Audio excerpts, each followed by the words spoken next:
오늘 우리는 맥추감사절 예배로 하나님께 영광을 돌리고 있습니다. 맥추감사절 예배라는 것은 성경에 나오는 맥추절을 생각하면서 드리는 것입니다. 우리는 날짜를 좀 조정을 해서 상반기가 끝나고 하반기가 시작되는 7월 첫째 주에 이 맥추감사절을 드리고 있는데, 이스라엘에서도 거의 한 6월 정도의 이 맥추절을 지킵니다. 맥추절의 의미는, 맥이 이제 보리맥자인데요. 그들은 이제 밀을 붙어서 생각하죠. 그래서 밀이 첫 번째 수확을 거둘 때, 추수할 때, 그것을 감사하며 첫 열매를 하나님께 드리는. 그래서 흔히 초실절이라는 말도 하죠. 그래서 맥추절 또는 칠칠절이라는 말도 씁니다. 그것은 6월절로부터 7째 주가 지나면, 49일이 지나면 바로 그때가 이제 보리 첫 수확, 밀 첫 수확이 되기 때문에 또 그런 이름도 가지고 있고, 또는 6월절 둘째 날부터 시작해서 50일째 되는 날로 또 계산을 해서 50일, 오순절이라는 말도 합니다. 여하튼 이 맥추절의 의미는 하나님 앞에 감사한다는 것입니다. 추수한 것에 대해서 감사하는 절기가 맥추절이고, 성경에는 3대 절기가 있는데 6월절, 맥추절, 또한 초막절, 이렇게 해서 굉장히 중요한 절기입니다. 그래서 이 맥추절을 우리 교회가 지키고 있습니다. 여러분이 오늘 맥추감사 주일 예배를 하나님께 드리고 있는데, 여러분들 마음속에 어떤 마음으로 이 예배를 드리고 계십니까? 어떤 분들은 그냥 무감각하게 감사에 대한 별 생각 없이 이 예배를 드릴 수도 있을 것입니다. 또 어떤 분은 이 삶도 어렵고 올 상반기 아무리 생각해봐도 좋은 일도 없고 감사할 것도 없는데 무슨 감사냐, 이렇게 반문할 수도 있을 것입니다. 또 어떤 분들은 1년에 추수감사절 예배 한 번 드리면 됐지, 이렇게 절기를 자꾸 많이 만들어서 2번씩이나 드리냐, 그렇게 반문할 수도 있습니다. 그러나 한편 어떤 분들은 감사할 것을 찾아보면 참 많다, 감사는 자주 드리는 것이 좋겠다, 이런 기회에 하나님 앞에 감사하는 게 참 좋은 일이다, 이렇게 생각하면서 기쁜 마음으로 이 추수감사절, 이 맥추감사절 예배를 하나님께 드리는 분도 계실 것입니다. 미국의 청교도들이 이제 메이플라워를 타고 처음에 갔잖아요. 그래서 그들이 도착하자마자 우리가 아는 것처럼 100 몇 명 중에 한 절반이 다 죽고, 또 농사를 져도 잘 모르고 하니까 매년 어려움을 겪는 것입니다. 질병으로 또 흉년으로 고통을 당했습니다. 그래서 앞이 안 보였습니다, 이들이. 그래서 금식을 하면서 하나님 앞에 금식 기도를 하면서 부르짖었어요. 그래도 다음 해가 돼도 여전히 더 안 되는 겁니다. 근데 또 몇 해 지내서 보니까 이제 더 나빠졌어요. 그래서 금식을 선포하고 우리가 다 또 금식 기도하자, 이제 그렇게 이야기할 때에 한 농부가 이렇게 이야기를 합니다. 좀 다르게 한번 생각해 봅시다. 비록 흉년이 들어서 먹을 것도 부족하고, 또 형제 자매들, 우리 가족들이 질병으로 아프고 또 죽어간 사람도 있지만, 그래도 잘 생각해 보면 감사할 것이 있지 않겠느냐. 그래도 우리는 그 유럽에 있을 때보다 여기서 더 종교적 자유를 누리고 또 정치적인 자유를 누리고 있지 않느냐. 우리가 그러한 것을 감사하면서 이번에는 금식 기도가 아니라 하나님 앞에 감사의 예배와 절기로 한번 지내보자, 이렇게 해서 추수감사절이 시작이 된 것입니다. 우리도 삶이 참 어렵고 힘들고 그렇게 생각할 수가 있잖아요. 그렇지만 감사할 것을 찾아보면 얼마든지 감사할 것이 많이 있다는 것입니다. 사실 올 상반기 지내면서 또 어떤 분들은 실제 삶으로는 좀 형편이 경제적으로 어렵고 또 이런저런 어려운 일들이 있었을지도 모릅니다. 그러나 잘 생각해 보면 그래도 지금 우리가 이 자리에 이렇게 건강한 모습으로 그리고 세상에 있지 아니하고 하나님 앞에 나와서 예배로 영광을 돌리고 있다는 이 사실 자체가 참으로 감사할 일인 것입니다. 하나님께서 우리를 지켜주시고 우리에게 믿음을 주셨다는 이 사실 한 가지만으로도 우리는 감사할 수 있을 것입니다. 우리 삶의 가장 큰 문제가 무엇인가? 이 삶이 어려운 게 문제가 아니에요, 사실. 더 문제는 감사하려는 마음과 생각이 없는 게 더 큰 문제라는 것입니다. 이런 이야기가 있습니다. 어떤 어머니가 7살 난 이 자녀를 데리고 옆집에 놀러 갔습니다. 그랬더니 그 옆집의 아주머니가 이 아이를 보고 예쁘다 하면서 집에 있던 사과 하나를 이렇게 주는 거예요. 그런데 아이가 아무 그것도 없이 그냥 넙죽 받기만 하고 있는 것입니다. 그 엄마가 교육 차원에서 이게 좀 잘못된 거기 때문에 얘야, 그 어른이 사과를 이렇게 주면 뭐라고 얘기를 해야지? 그렇게 얘기를 했더니 그 아이가 한번 얘기해봐. 그랬더니 뭐라고 얘기를 하냐면 껍질 까주세요. 뭐 또 이제 이런 얘기를 하는 거예요. 그 아이라서 뭐 그럴 수도 있겠지만은 어찌 보면 우리가 그런 아이일 수도 있다는 것입니다. 살면서 누군가 알게 모르게 우리에게 어떤 도움도 줍니다. 그런데 우리는 때로는 그 도움은 생각을 안 하고 그것에 대해서 감사하지는 않고 또 다른 껍질 까주세요 하는 또 다른 요구를 하고 그것이 만족이 안 되면 오히려 원망하고 불평하고 그렇게 살아가는 것은 아닌가. 그리고 우리를 돌아봐야 할 것입니다. 집에서 여러분들이 자녀를 키우면 그런 것을 느낄 수 있습니다. 사실 자녀들은 아침부터 일찍부터 어머니 아버지가 돌봐주잖아요. 잠에서 깨어나도록 일어나라, 몇 시다, 학교 늦겠다, 어디 늦겠다 깨워주죠. 그 몇 번이나 거절하다가 간신히 일어나서 또 밥 챙겨주고 뭐 맛있는 거 챙겨주고 또 옷은 이거 입어라 저거 입어라 뭐 해가지고 모든 거 다 돌봐주지 않습니까? 그런데 이 자녀들은 그런 돌봄에 대해서는 별로 감사하지 않고 오히려 이 일이 참 귀찮다, 또 내 마음에 안 든다, 하찮다 이렇게 여기면서 불평하지는 않는지 한번 생각해 봐야 하겠습니다. 우리 어른이 된 입장에서도 여러분 교회에 와서도 또 잘 생각해 보십시오. 우리가 이렇게 좀 쾌적한 환경에서 예배를 드리고 또 맛있는 점심을 먹고 또 하나님 말씀을 배우고 이렇게 교회 생활을 하기까지는 어떤 분들의 보이지 않는 섬김과 헌신과 봉사가 있었다는 사실입니다. 그런데 그러한 부분에 대한 감사는 혹시 잊어버리고 더 쾌적한 환경, 또 더 맛있는 점심, 더 풍성한 말씀을 원하며 불평을 우리가 불만을 가지고 있다면 그 어린아이, 사과 껍질 깎아주세요 하는 어린아이가 별로 차이가 없을 것입니다. 우리는 불평보다는 늘 감사하는 그런 마음을 가지고 살아야 하겠습니다. 여러분 한번 옆에 분을 보십시오. 얼마나 감사합니까? 여러분들이 예배의 자리에 나와 주신 것만 해도 참으로 감사할 일입니다. 그렇죠? 그래서 우리 서로 한번 보고 감사합니다 이렇게 인사 한번 해볼까요? 서로 감사합니다. 네, 감사합니다. 진짜 감사하죠? 저와 여러분들 인사하겠습니다. 감사합니다.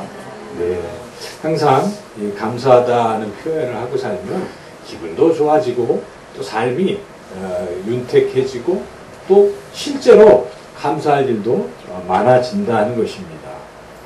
네, 우리는 서로에게도 감사해야 되지만 그 누구보다도 하나님께 감사를 드려야 한다는 것입니다. 하나님의 사람의 특징은 하나님께 감사하는 사람입니다. 성경을 펼쳐보십시오. 노아가 어땠습니까? 노아가 이 방주를 다 만들고 그리고 홍수가 나서 드디어 방주문을 열고 다시 나왔을 때 맨 처음에 노아가 한 일이 무엇입니까? 8장에 보면, 창세기 8장에 보면 노아는 하나님께 제단을 쌓고 이렇게 나와 있다는 것. 그게 무엇이겠습니까? 하나님 앞에 감사했던 것이죠. 그의 삶의 가장 중요한 순간에 가장 먼저 했던 일은 하나님 앞에 감사드리는 일이었다는 것입니다. 모세가 이스라엘 백성을 이끌고 드디어 홍해 바다를 건너서 이 쫓아오던 애국 군대는 다 물에 수장되고 더 이상 쫓아하지 아니하고 이제는 구원을 얻었다고 느낀 그 순간 모세가 무엇을 했습니까? 모세는 온 백성들과 함께 하나님께 감사 찬양을 드렸다는 사실입니다. 그것이 출애굽기 15장에 나와 있지 않습니까? 이와 같이 하나님의 사람들은 한결같이 어떤 일이 끝나거나 또 시작할 때에 하나님 앞에 감사부터 드린다 하는 것입니다.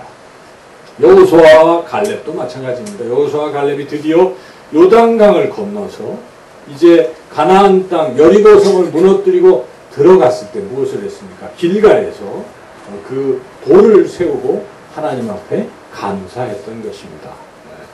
오늘 본문에 등장하는 아브라함도 드디어 가나안 땅, 세겜 땅에 처음 이르렀을 때 무엇을 먼저 했습니까? 우리 오늘 본문을 다시 한번 읽어보겠습니다.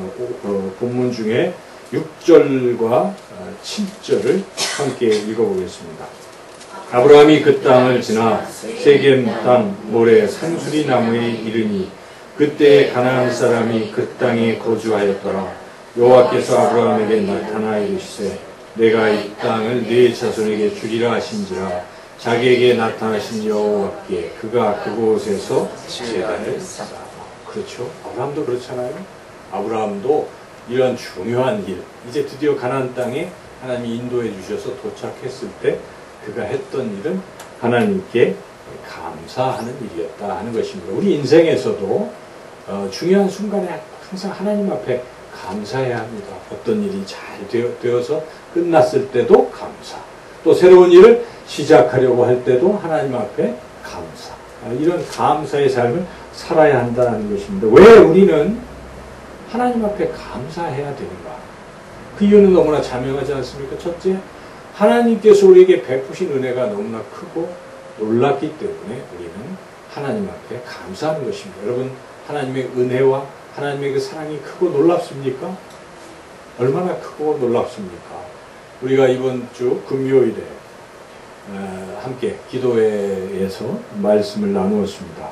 그 말씀은 예수님의 사랑을 깨닫게 해달라, 그런 말씀이었고, 그 에베소서 3장 거기에 보면은 이런 말씀이 있습니다. 예수 그리스도의 그 사랑의 너비와 그리고 그 길이와 높이와 깊이를 깨닫게 해달라, 그런 기도잖아요. 여러분 한번 생각해 보십시오. 우리 예수님, 우리 하나님의 그 사랑의 너비가 어떠합니까? 얼마나 넓으십니까? 하나님의 그 품이 얼마나 넓습니까? 하나님은 그 누구라도 다 받아주시는 줄로 믿습니다. 원수도, 심지어 원수도, 우리 예수님을 죽이는 원수도 예수님은 사랑하신 것입니다. 그리고 예수님은 제자들에게 원수도 사랑하라고 말씀하신 것입니다. 바로 죄인 중에 괴수라고 할 수 있는 우리도 우리 하나님께서 넉넉히 받아주시고 사랑해 주시는 줄로 믿습니다. 그것이 우리 하나님의 그 넓은 너비의 그런 사랑이라는 것입니다. 또한 하나님의 사랑에, 우리 주님의 사랑의 길이가 어떠합니까? 길이가 짧습니까? 여러분은 사람을 사랑할 때 어느 정도 사랑하십니까? 남녀 간의 사랑은 얼마나 깁니까? 풋사랑입니까? 어느 정도 하다가 싫으면 그냥 헤어지는 것입니까? 가족끼리도 나중에 원수가 되는 경우도 있고 그럴 수도 있어요. 네. 가장 사랑한다는 가족도 그럴 수도 있는데 우리 인간의 사랑은 그렇게 오래 가지 못한다는 것입니다. 그러나 하나님의 사랑은 어떻습니까? 영원 무궁하다는 것입니다. 그 길이는 영원 무궁한 것입니다.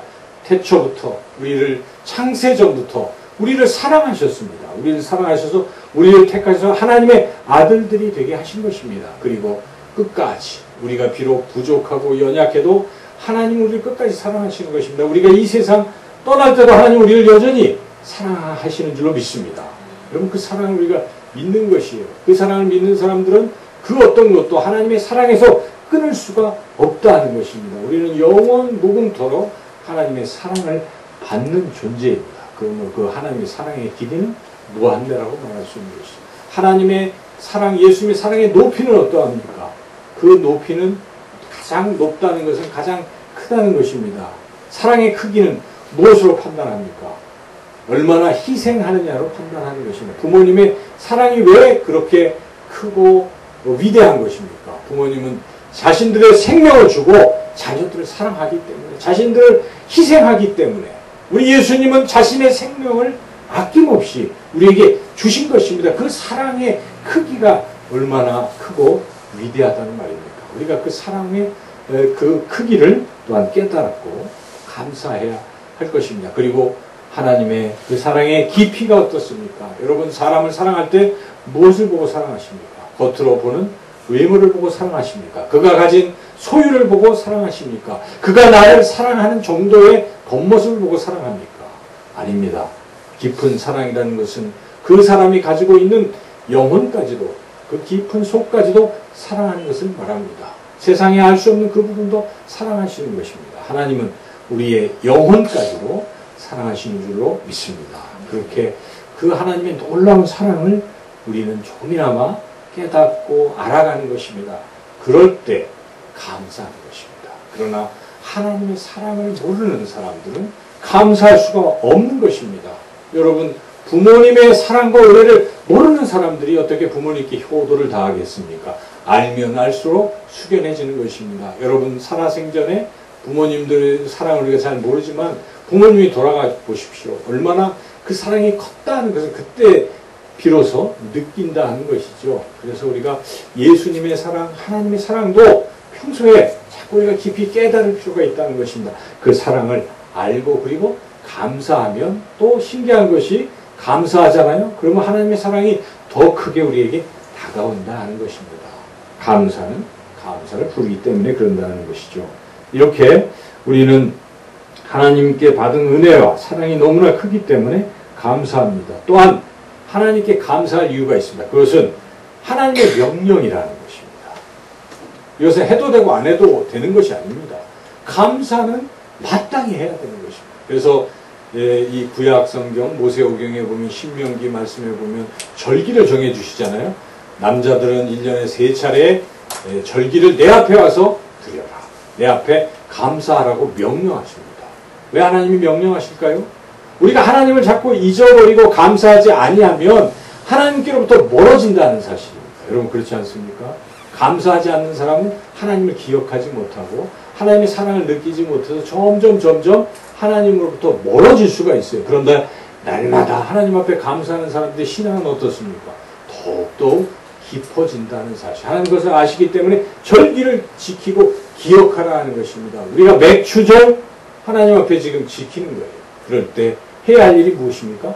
감사하라는 것입니다. 그것은 하나님의 명령인 것입니다. 우리를 위한 명령인 것입니다. 우리가 더욱 하나님께 가까이 나아갈 수 있도록 하나님께서 그렇게 하시는 것이죠. 우리는 또 왜 하나님께 감사를 드립니까? 마지막 한 가지 이유만 더 생각해 본다면, 감사를 드리면요, 더욱 감사할 일이 생겨요. 여러분, 삶에서 경험할 것입니다. 감사해 보십시오. 사람끼리도요, 감사하는 사람은요, 복을 받아요. 그렇죠? 여러분, 인간관계에서 어떤 은혜를 받았어요. 근데 감사합니다. 이렇게 하는 사람들은 어때요? 또 더 큰 사랑을 받게 돼 있어요. 그러나 사랑을 줘도 모르고 감사할 줄 모르면 그 다음에 더 이상 사랑이 오지 않는 것입니다. 그게 세상의 원리입니다. 하나님과 우리의 관계도 그렇습니다. 물론 하나님은 사랑이시라 우리가 부족하고 연약해도 끝까지 사랑해 주시지만, 성경에 보면 하나님을 존귀히 여기는 자, 하나님께 감사하는 자는 하나님께서 더욱더 존귀하게 여겨주시고 더욱더 감사할 일을 주신다 하는 것입니다. 이런 이야기가 있습니다. 독일에 아주 기근이 일어났습니다. 그때 한 부자가 가난한 아이들에게 빵을 나누어 주기 시작했습니다. 그래서 한 자루를 가져와서 아이들에게 빵을 나눠줍니다. 이 자루에 가득 있으니까 욕심 부리지 말고 한 사람씩 나와서 한 개씩만 가져가라. 그런데 막 애들이 다투면서 막 서로 이왕 가지면 큰 빵을 가지려고 막 싸우고 하면서 큰 걸 하나씩 가져가는 거예요. 근데 그 중에 한 조그마한 소녀, 그레첸이라는 소녀는 가만히 기다리는 겁니다. 그리고 애들이 다 가져가고 마지막 찌꺼기 같은 조그만 빵이 하나 남았을 때에 그거를 들고 그 할아버지에게 말합니다. 할아버지 감사합니다. 그러고 가는 거예요.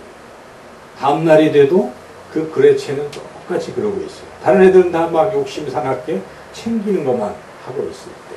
그런데 며칠 뒤에 이 아이가 그 조그마한 빵을 감사합니다 하고 가져가서 또 그것도 자기 혼자 먹지 않고 엄마하고 함께 나누어 먹으려고 빵을 이렇게 쪼갰는데 거기에 금화가 이렇게 들어있는 거예요. 놀래서 이 그레첸이 그 빵을 들고 그 할아버지에게 할아버지 이게 있어요 하고 다시 돌려드릴 때 할아버지가 이렇게 말합니다. 감사할 줄 아는 착한 사람에게 준 상이란다. 그런 얘기가 뭐 지어낸 얘기일 수도 있고 실제로 있는 이야기일 것입니다. 감사하는 사람에게 감동을 받는 것이죠. 우리 예수님도 그러셨습니다. 여러분 잘 아시는 10명의 나병 환자 이야기 아시잖아요. 10명의 나병 환자가 다 병 고침을 받았어요. 근데 9명은 가버렸어요. 한 명. 그것도 사마리아 나병 환자가 오던 길로 다시 돌아왔습니다. 예수님의 발 앞에 무릎을 꿇고 크게 절하면서 감사합니다. 그랬을 때 예수님이 그 9은 어디 있느냐 굉장히 안타까워하셨어요. 안타까워하신 이유는 지금 온 이 사람에게 복을 주는데 그들이 복을 못 받았기 때문에 안타까워하신 것이 무엇이라고 하십니까? 네가 오늘 구원을 받았다. 네 육신이 구원받은 것뿐만 아니라 영혼도 구원을 받았다라고 우리 예수님이 선언하신 것입니다. 감사하는 사람에게 육신의 구원뿐만 아니라 영혼의 구원까지도 주신 것입니다. 그런 것입니다. 하나님은 그러십니다. 우리가 하나님 앞에 감사한다면 하나님 우리에게 더욱더 감사할 많은 것들을 주시는 줄로 믿습니다. 한 번의 감사로 우리가 끝내서는 안 돼요. 감사하고 또 반복해서 또 감사하고 계속 항상 감사하는 인생이 되어야 한다는 것입니다. 오늘 본문에서 우리는 그러한 특별한 것을 발견할 수가 있습니다. 이렇게 7절까지 세겜에서 이 아브라함이 감사를 했잖아요. 그리고 8절 9절에서 어떤 일이 일어납니까? 8절 9절을 읽어보겠습니다. 거기서 베델 동쪽 산으로 옮겨 장막을 치니 서쪽은 베델이요 동쪽은 아이라 그가 그곳에서 여호와께 제단을 쌓고 여호와의 이름을 부르더니 점점 남방으로 옮겨갔더라. 지금 아브라함은 세겜에서 베델로 이동했어요. 세겜에서 뭐 했습니까? 제단을 쌓아서 감사했습니다. 베델에 옮겨서 뭐 했습니까? 또 제단을 쌓고 감사했다는 것입니다. 우리는 놀라운 발견을 하는 것입니다. 그렇구나. 아브라함은 한 번의 감사로 끊는 것이 아닙니다. 공격할 때 또 감사했다는 것. 감사가 반복적이고 연속적이라는 것입니다. 우리의 삶이 그래야 됩니다. 하나님 앞에 감사할 때는 사실 날마다 매일같이 하나님 앞에 감사해야 된다는 것입니다. 구체적으로 감사를 헌물로 표현할 때 어떤 분들은 1000번째에 감사를 드리는 경우도 있어요. 물론 성경적이지는 않습니다. 1000번이라는 뜻이 아니라 1000마리의 소양을 한꺼번에 드리는 그러한 제물이기는 하지만 솔로몬이 그것을 드렸을 때 하나님 기뻐 받으신 것이지만 그래도 온갖 착오가 있었지만 1000번 나누어서 뽑았고 저는 그게 굉장히 소중하다고 생각합니다. 틀린 이야기지만 마음은 내가 매일같이 하나님 앞에 감사를 드려보리라 이런 생각을 가지고 드린 거 아니겠습니까? 우리의 삶은 그렇게 날마다 감사하는 삶을 살아야 한다는 것입니다. 왜냐하면 감사하는 하나님 기뻐하시고 주목하시고 또 감사할 일들을 자꾸 주시는 것이에요. 그래서 사람이 기쁘고 삶이 기쁘고 인생이 즐겁고 복을 누리는 그런 삶이 된다는 것입니다. 우리가 올 상반기를 돌아보면 자꾸 생각해보면 감사할 일들이 있을 것입니다. 그리고 하반기에도 감사할 일들이 또 있을 거예요.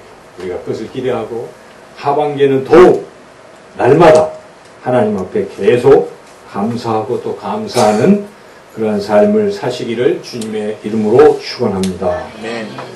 기도드리겠습니다. 하나님 감사합니다. 살아있는 것도 감사요. 주님 우리가 어려울 때에도 주님에 대한 믿음을 잃지 않고 더욱 주님을 사랑하게 믿음 주신 것도 감사한 일이요.